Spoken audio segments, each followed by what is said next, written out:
isn't that bad. How was that Spartan race, man? Oh, the Spartan race? I think I just ran one. I was at Tropicana, a little late.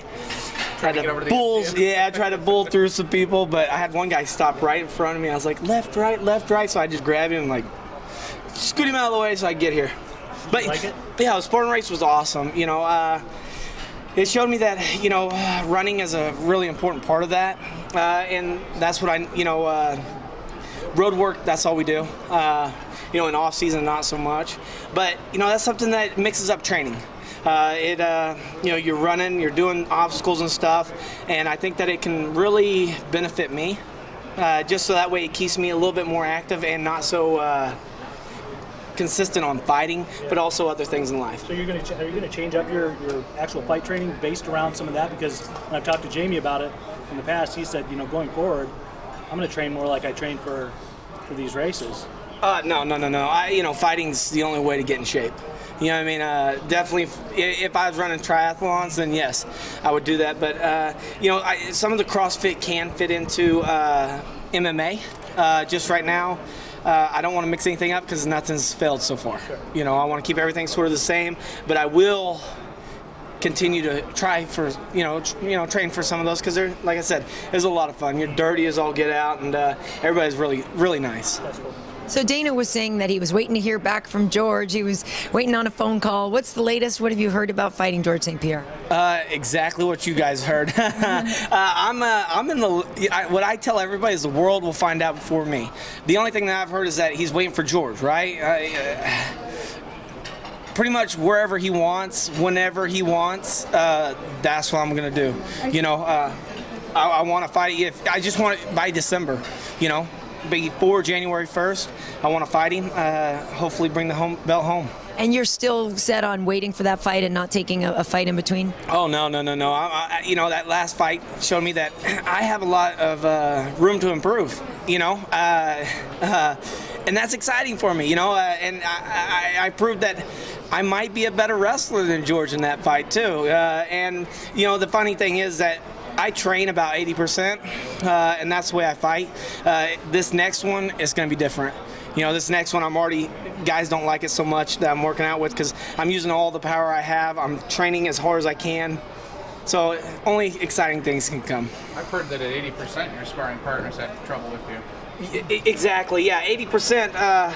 It's like a fight, you know, 80%. That's what I've learned is when I want my partners to be able to come back, you know. So if I hit somebody, I make them wear headgear. I wear 18-ounce winnings, you know, and I go try to match their speed, not mine. And you know, I like to keep everybody sort of safe. That's my main goal, is that we both wake up and can do it again. Do you ever wonder about a case like with Junior Dos Santos, where he said that he had overtrained and by the time he got to the fight, he had already peaked before a certain time? How do you monitor that as a fighter? Pretty easy, you know. If you start feeling like your body's wearing down, you know, that's where wrestling really helped me out a lot in my life, where as soon as I start feeling like I'm overtrained, I go easy the next day. You know, I'm like, hey, today's going to be like, let's tone it back. You know, if it's a Friday, I'm like, hey, we're just going to play spar, that's it. Nothing more. I'm going to take it easy. You know, I'll try to lose my shape somehow. And being a wrestler, I know how to do that. And so that's really what I do, is I play to that. And, you know, I do 3-month camps. I start at around 60 and work my way up to 100, so I don't do that.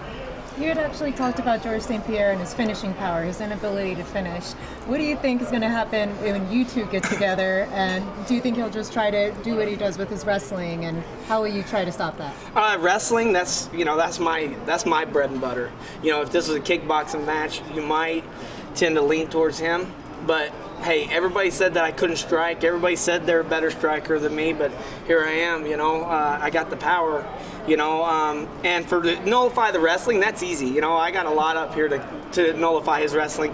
I think what he's going to do, he's going to come out, sort of the same game plan they did against Josh Koscheck. Jab, jab, jab, jab, jab, jab, jab, jab, and then get you to overcommit. He's going to try to sweep underneath you, drive you to the cage, take you down. I had heard that today I actually saw something that he had told his management that he's interested in fighting in the Toronto card September 21st. What do you think about having to go into his backyard if that should be the case? Hey, Canada's my backyard. You know what I mean? That's the way I'm looking at this. Every fight that I go into, I don't look at fighting in his hometown. I like to think that it's mine. You know, I know that it's going to be a big crowd for him, but, you know, last time I fought there, I got a great crowd in Canada too. You know, so it's going to be exciting. You know, I'll feed off the crowd, you know, and, you know, we'll see how it goes for George. You know, his hometown's been lucky for him so far, but there's always, it's always going to stop. You know, I can't wait to be the person. You were supposed to fight Jake Ellenberger at one point, and if I remember correctly, he was pretty vocal about saying you were happy to not end up fighting him. You know, what do you make of Jake and Rory and the rest of the guys in the mix right now in terms of how they line up with you? I think they line up pretty good, you know. I'm not going to, badmouth anybody. I don't care what they say. You know, I'm at the top, of course. If they don't want me, then why are they in the sport? The thing is that I paved the way. I beat all the tough guys. You know what I mean? Who else is left at the 170 top 5 that I didn't knock out? You know, then as soon as I knocked them out, new guys were able to come in. So that's the way that works. And I plan on fighting them. You know, of course I got to beat GSP, defend it against GSP. Then one of those two will get a chance at me. But speaking of your wrestling, I was at a United for Wrestling event the other day. I met Jordan Burroughs. He got his 54th straight win. I know wrestling is a big deal for you, and also what's going on in Oklahoma. I'm just curious, you know, where your thoughts are and all that right now. My thoughts with you know, I can focus a lot with the Olympics stuff. You know, that's crap. You can't take away one of the 5. You know, then what are we going to do? Have 4 rings? You know, so those people are. I would like to see them smack them around a little bit and say wrestling should stay, because there's so many guys that are like me that, you know, wrestling's not a money sport. You know, you don't grow up and make millions, but it gives you a sense of pride, a sense of worth ethics that you don't get in a lot of other sports. And, you know, with the Oklahoma ordeal, the last tornadoes, I'm going to try to get up there Tuesday and try to do some stuff for them. You know, I love Oklahoma, and it's sad, and I was devastated when I saw all that stuff, but, you know, we'll see how we can do to help it out. Where does, because of your wrestling is so strong, but where did this come from who that said you have no power? Because you have tremendous power. Oh, I think that was from the beginning. I think what they said is I don't have striking. I'm not a very good striker, you know. I probably not, but for one, I don't mind getting hit, and 2, can you hit me as hard as I hit you? That's the question I can't wait to tell George. What are you doing to improve on that, though? I got a strictly boxing coach. You know, I'm learning how to box. You know, that's really what I'm focusing on. You know, I'm studying a lot more films on that. If I can get my striking, if I can get my right hand, they say is as good as my left, and they say it's better than my left. I just never use it. If I can believe that before George, then we might be seeing a different finish. I had seen something by George St-Pierre stating that he had already figured out your game plan because you're... Yeah, I'll tell you my game plan. I'm going to hit you with my left. If that doesn't work, I'm going to try to take you down. If that doesn't work, I'm going to find a way to win, George. So, easy as that, you know. I wrestled. All I had was a single leg, but I had different ways to set it up. One thing that he cannot prepare for is my heart, my speed, and my determination to win. You know what I'm saying? So, you know, he says to everybody, you have not faced anybody like me. Well, guess what? He's never faced a 208-pound, 170 welterweight that has power and a true wrestler. I see you're wearing the Reebok shirt. How's that going with that company, and how does it feel to be, you know, an MMA fighter sponsored by one of the greats in you know, sports gear? I'm super excited to be sponsored by Reebok. It's a new deal, and you know, I've met the guys. They're amazing. It's absolutely beautiful. I'm so happy to be the first one to represent Reebok, and also be the first one to sort of pave the way. You know what I mean? I'm super excited, and only good things can come from there.